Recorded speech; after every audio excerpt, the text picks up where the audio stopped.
NTV time, जनता की बात जनता के साथ। किसानों के समर्थन में जल सत्याग्रह में शामिल हुए विधायक ग्रेवाल। किसानों से वसूली का माध्यम बनी फसल बीमा योजना। किसानों की विभिन्न मांगों को लेकर सरदारपुर में माही नदी पर जल सत्याग्रह कर रहे किसान यूनियन के समर्थन में विधायक प्रताप ग्रेवाल भी पहुंचे और जल सत्याग्रह में शामिल हुए। विधायक ग्रेवाल ने किसानों के साथ फसल बीमा से वंचित किसानों की समस्या के संबंध में SDM आशा परमार को ज्ञापन सौंपकर सरदारपुर तहसील के वंचित ग्रामों के किसानों को फसल बीमा प्रदान करने की मांग रखी। अगर 31 अगस्त 2025 तक वंचित किसानों को फसल बीमा प्रदान नहीं किया जाता है तो दिनांक 4 सितंबर 2025 को क्षेत्र के किसानों के साथ सरदारपुर में SDM कार्यालय पर फसल बीमा के संबंध में धरना प्रदर्शन किया जाएगा। विधायक ग्रेवाल ने मीडिया से चर्चा में बताया कि बीमा कंपनी एवं सरकार द्वारा फसलों में नुकसानी का सैटेलाइट सर्वे किया जाता है, जिससे कई किसान एवं कई गांव फसल बीमा से वंचित रह जाते हैं। इस योजना में सिर्फ बीमा कंपनी को लाभ पहुंचाया जा रहा है और किसानों को फसल बीमा के नाम पर सरकार द्वारा ठगा जा रहा है।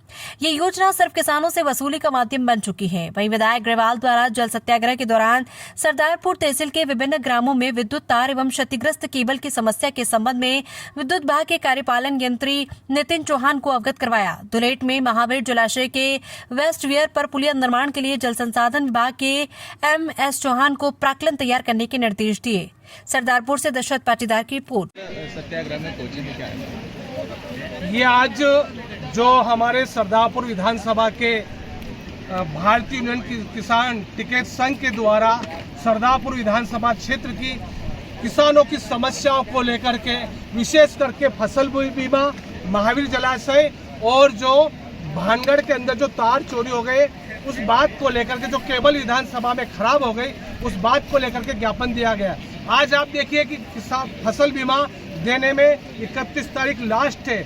आज आप देखिए कि केंद्र सरकार और राज्य सरकार और बीमा कंपनी किसानों के साथ में ठगी कर रही है। अब रबी की फसल का 2500 रुपये और खरीफ का फसल का 1500 रुपये, कुल मिलाकर के 3600 रुपये प्रीमियम जमा करवाती है। उसके बदले में आज किसानों को 100 रुपये, 200 रुपये और कई गांव आज छूट गए हैं। मैंने आज शासन प्रशासन अनुविभागीय अधिकारी को चेतावनी दी है कि अगर ये छूटे हुए गांव को अगर फसल बीमा का लाभ नहीं मिलता है तो 4 तारीख को सरदारपुर विधानसभा क्षेत्र के समस्त किसानों के साथ में SDM कार्यालय में धरना आंदोलन करेंगे।